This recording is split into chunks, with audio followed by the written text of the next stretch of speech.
Hello everyone, I am the Lore Explorer and this is the Outer Wilds. Today, we are going to take a look at the campsites of each of the explorers of the Outer Wilds adventurers. A lot of them have unique items that I find interesting and I thought that I would share them with you guys as well. To start, we can take a look at the campfire that's kept going in Timber Hearth. I'm not sure if it's Slate's job to keep this thing going, but it's here to comfort us every time we start the loop. Looking around, we can see some easily missed details. Sitting next to Slate are a few logs with a hatchet dug deep into one. Next to these logs are the ever-glorious marshmallows. By the fire is a pot of soup that most likely is open for anyone to eat. Looking closer, we see some bones of the fish still in it. And next to it, we see what kind of fish they are. And they look like sardines, except we see two eyes on one side, and presumably two eyes on the other. The Hearthians may be eating their evolutionary ancestors here. This is sort of ghoulish if you ask me. The table nearby has a lot of dishes such as bottles, cups, and bowls on it.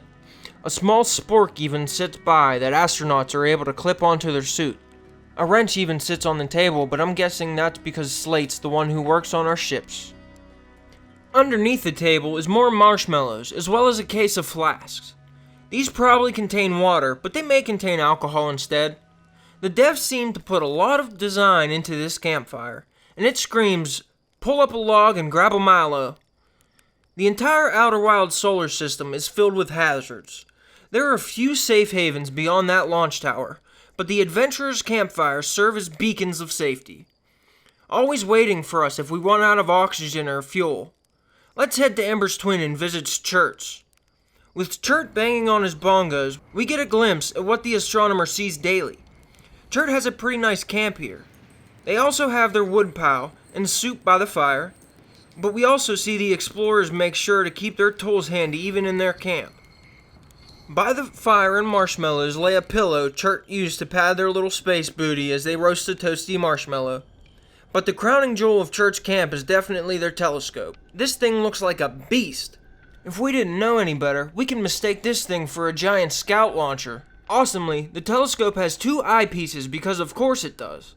And we also see a sort of antenna or radar dish on the side, suggesting Chert can not only look through this thing normally, they can probably detect radio waves as well. Maybe they hear and interpret it through the radio that's sitting nearby.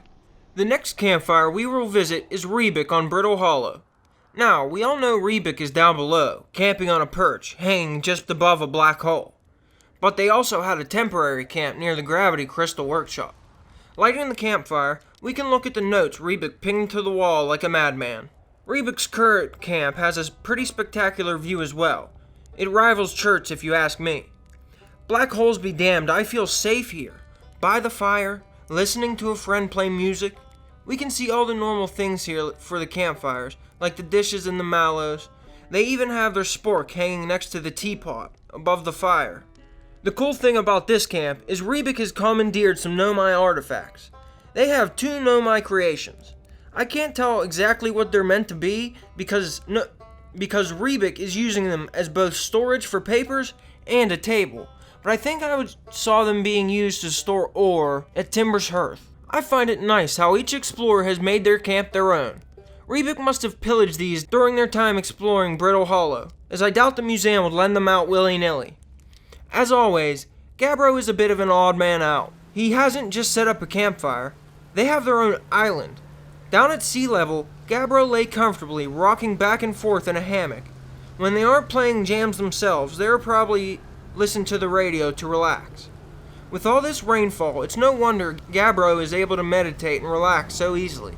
As tornadoes zoom by and the never-ending thunderstorm crashes down around us, I can't help but feel at peace, knowing if the sun puffs off, at least we can have one last mallow before we get burnt to a crisp. So there's one more major campfire in the solar system. Ignoring the temporary Bramble Island camp Feldspar made, his current camp is truly unique in a few different ways. First and foremost, it's a freaking anglerfish skeleton. The sight really is an awe-inspiring one. And since the anglers are mostly territorial, the other ones stay away from Feldspar's node. All the stuff we see scattered about are Feldspar's emergency supplies. Shipwrecked for a while, it seems they may be running out of fish. They also seem to be the one with the most stocked wood. All grown from the emergency seeds the astronaut carry in case they get stranded somewhere. Feldspar must have been pretty level-headed during their crash to get all of this stuff out before they fried their ship. But the angler, and the fact this is an actual survival situation, isn't the only unique aspect of this camp. Feldspar is the only explorer that's had to use the gravity crystal to be able to live in the place he's staying. Since there's no gravity here in Dark Bramble, this crystal is integral to the camp.